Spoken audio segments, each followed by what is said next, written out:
आज आपल्या पुणे विभागातील पवना, चासकमान, भामासखेड, नीरा, उजवा डावा कालवा अशा या सगळ्या क्षेत्रात येणाऱ्या या धरणांच्या लाभ क्षेत्रामध्ये कालवा सल्लागार समितीची बैठकीचं आयोजन करण्यात आलं आहे आणि सर्वमताने या सगळ्याच भागातील सन्मान्य आमदार महोदयांनी आणि विशेष करून आज माननीय उपमुख्यमंत्री अजितदादांच्या अध्यक्षतेखाली ही बैठक आपण संपन्न झाली आणि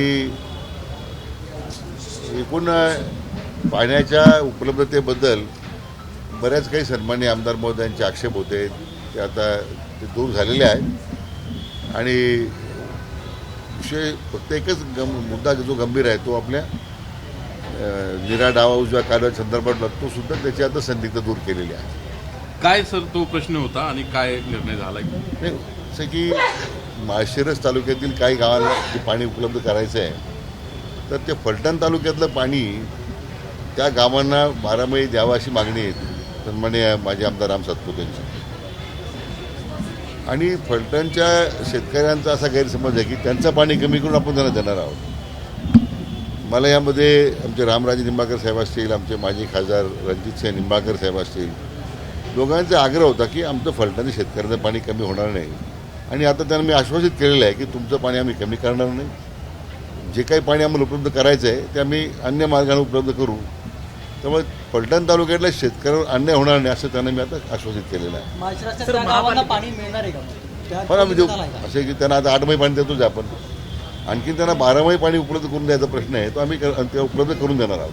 पुण्याच्या पाण्याच्या संदर्भात नेमका निर्णय काय म्हणजे त्याच्यात टेक्निकली आम्ही त्या अधिकारी त्या दृष्टीने आता कार्यवाही करतात.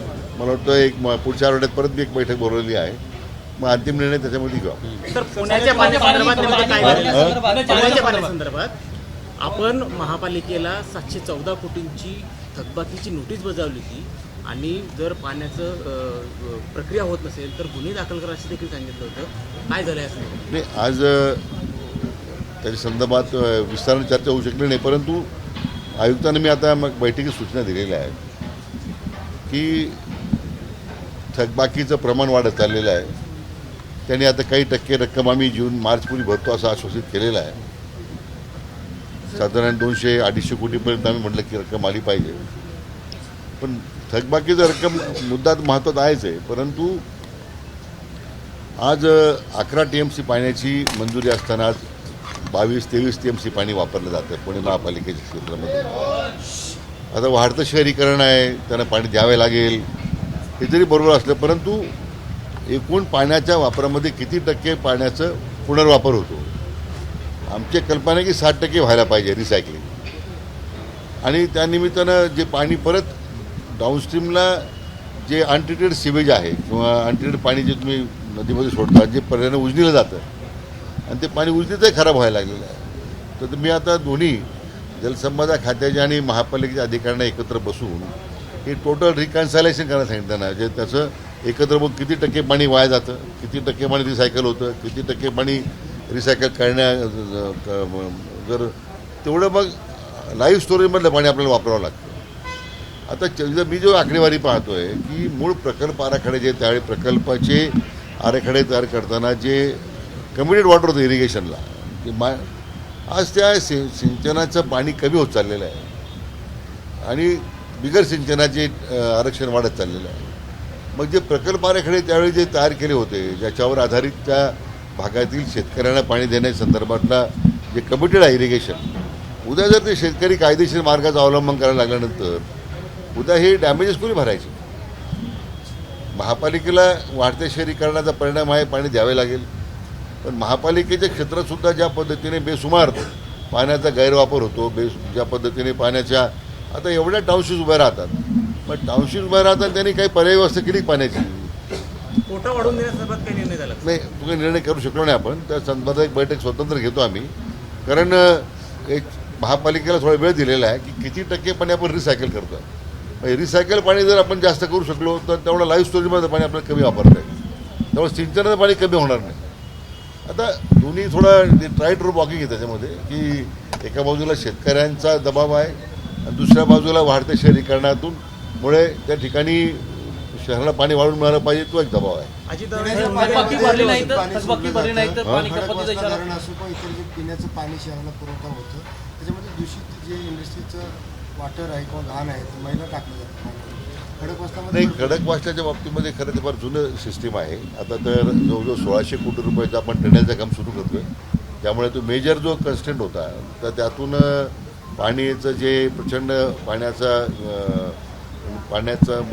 नुकसान होतं, लिकेज व्हायचे ते तर मग तो त्या खडकवासला क्षेत्रातील शेतीला पाण्याची शाश्वती येईल त्यामुळे नंबर 1.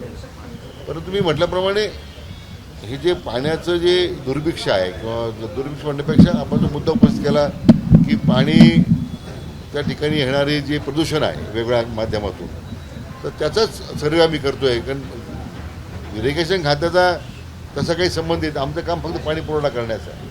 सर, तो मंजूर पुरवठा कोट्यापेक्षा- करताना पाणी योग्य पद्धतीने ट्रीटमेंट करून ते नागरिकांना दिलं पाहिजे ते महापालिकेची जबाबदारी आहे.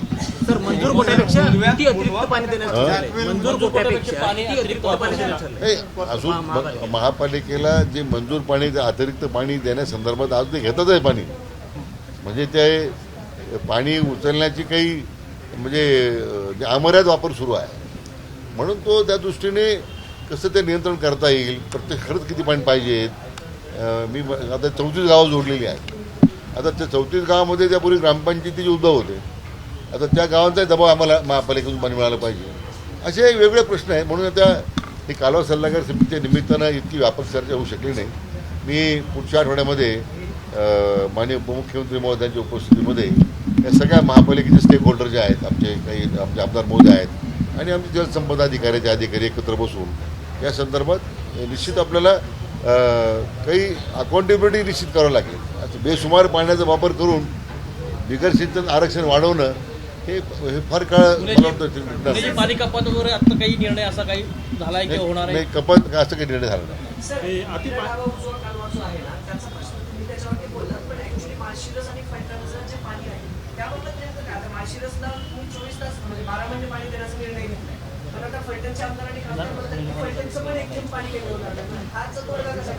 त्याला मी पर्याय शोधलेले आहेत. म्हणून त्याचा अंतिम निर्णय मी अधिकाऱ्यांशी बोलून पुढच्या आठवड्यात आम्ही तो निर्णय करू. पण फलटणकरांचं पाणी कमी होणार नाही हे मात्र आम्ही आश्वासित केलेलं आहे. येस. थँक्यू.